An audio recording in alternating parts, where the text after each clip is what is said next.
ایک دفعہ شراب کے نشے میں دھت ایک نوجوان کسی گلی سے گزر رہا تھا کہ سامنے امام التارکین حضرت ابراہیم بن ادھم رحمۃ اللہ علیہ سے ملاقات ہو گئی۔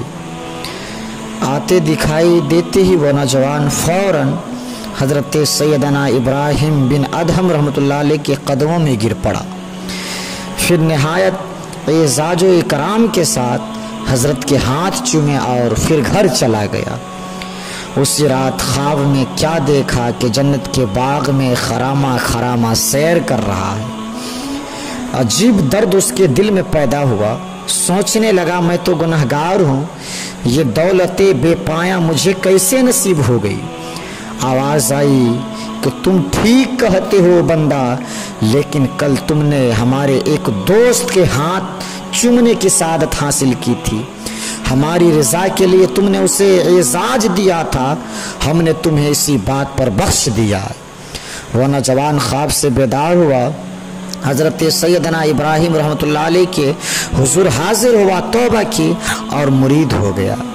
حقیقت میں جب اللہ تعالیٰ کی عنایت ہوتی ہے نا تو لاکھوں گناہوں کی ایک ذرہ رحمت سے تلافی کر دی جاتی ہے اور دوزخ کی آگ سے اسے بچا لیا جاتا ہے۔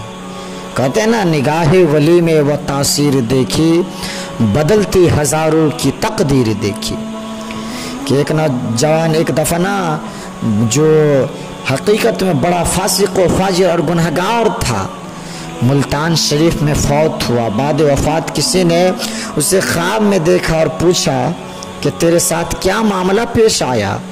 اس نے جواب دیا کہ اللہ رب العزت نے مجھے بخش دیا ہے۔ اور جب اس سے بخشش کا سبب پوچھا گیا تو اس نے کہا کہ ایک دن حضرت خواجہ بہاءالحق زکریا ملتانی جا رہے تھے، جب حضرت جا رہے تھے حضرت خواجہ بہاءالحق زکریا ملتانی، تو میں نے آپ کے دست مبارک کو بوسہ دیا تھا، مجھے اسی دست بوسی کی وجہ سے اللہ رب العزت نے مجھے بخش دیا ہے اور تمام گناہوں کو معاف فرما دیا۔ تو کتنے بڑے گناہگار کیوں نہ ہو انسان، اگر رب کی نشانیوں سے اگر وہ مستفیض ہوتا ہے، اس کی رحمت بے بہا سے اپنے آپ کو لطف اندوز ہوتا ہے، تو ادنا سی رحمت کے حصول پر اس کے تمام گناہوں کو بخش دیا جاتا ہے۔ اور گناہ ہی نہیں بلکہ جتنا بڑا گنہگار تھا اس کے گناہوں کو بدل کر کے نیکیوں میں تبدیل کر دیا جاتا ہے۔ اس سے پہلے جتنا بڑا گنہگار تھا اب اس نعمت بے بہا کو پا کر کے اتنا بڑا نیکوکار بن گیا ہے۔